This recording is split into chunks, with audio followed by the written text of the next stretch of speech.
ஜெய்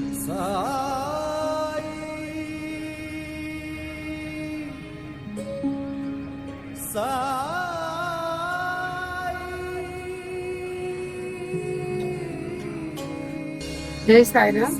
இந்த வரலட்சுமி அம்மா எல்லாருக்கும் லெமன் கொடுக்குறாங்க.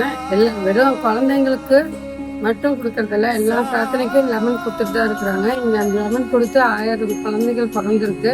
நானே ஒரு 15-20 பேரை கூப்பிட்டு வந்திருக்கேன். இப்போ அத்தனை பேருக்குமே கூப்பிட்டு வந்தவங்க அத்தனை பேருக்குமே எல்லாருக்குமே குழந்தை பிறந்திருக்கு. எல்லாருமே வந்து இங்கே அதாவது நம்பிக்கையோட அந்த லெமனை வாங்கி எல்லாம் பிரார்த்தனை பண்ணிக்கிட்டீங்கன்னா கண்டிப்பாக குழந்தை பிறக்கும். எல்லாம் ரொம்ப மகிழ்ச்சியா இருப்பீங்க, ரொம்ப சந்தோஷமா இருப்பீங்க. இந்த லெமன் வந்து வெறும் குழந்தைக்கு மட்டும் கிடையாது. உங்களுக்கு எந்த பிரார்த்தனை எந்த கஷ்டம் இருந்தாலும் அது உங்களுக்கு பிரார்த்தனை கண்டிப்பா நிறைவேறும். 2 பழம் வந்து குழந்தைங்களுக்கு உள்ளது, 1 பழம் உங்களோட பிரார்த்தனைகளுக்கு. அதை எடுத்துட்டு வந்து வீட்டில் வச்சுட்டு ரிட்டர்ன் எடுத்துட்டு வந்து நீங்க திருப்பி கொடுத்து 9 வாரம் கொடுத்தீங்கனாலே உங்களுக்கு 9 வாரத்துக்குள்ள எல்லாமே சக்ஸஸ் ஆகிடும்.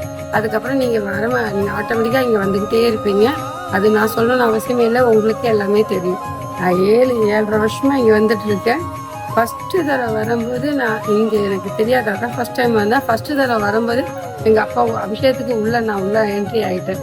எங்கள் பெரியப்பா என்ன என்ட்ரியில் தான் கூப்பிட்டாரு. அப்பாவோட பிளெஸ்ஸிங், பெரியப்பாவோட பிளெஸ்ஸிங் எல்லாமே சேர்ந்து எனக்கு அன்னைக்கு கிடச்சிது. எனக்கு ஃபஸ்ட்டு வரும்போது நான் அப்பாவோட அபிஷேகத்துக்கு தான் உள்ளே இருந்தேன். இன்ன வரைக்கும் நான் அபிஷேகத்துக்கு உள்ளே தான் இருக்கிறேன்.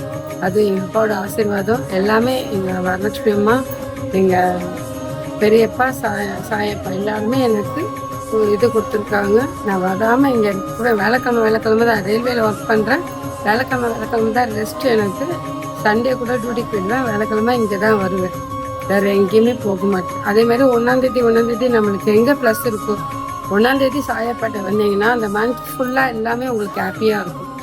அது எல்லாமே நடக்கும், எல்லாமே சக்ஸஸாக நடக்கும். மைனஸ் போனால் கொஞ்சம் நடக்கலைன்னா அப்படியே உட்காந்துடாதீங்க, எழுந்திரிச்சு துணிஞ்சு வாங்க. ஆட்டோமேட்டிக்காக எல்லாமே நடந்துக்கிட்டே இருக்கும், உட்காரக்கூடாது. அதுதான் மெயின் கான்செப்ட், அதுதான் மெயின் சாயப்பாவோட இது. உங்களை சோதிப்பாங்க, வரீங்களா இல்லையான்னு செக் பண்ணுவார். ஆனால் கண்டிப்பாக நீங்கள் வந்துட்டீங்கன்னா அடுத்தது அவர் கொடுத்துக்கிட்டே இருப்பாங்க. அவ்வளோதான். ஜெய் சாய்ராம், ஜெய் சாய்ராம், ஜெய் சாய்.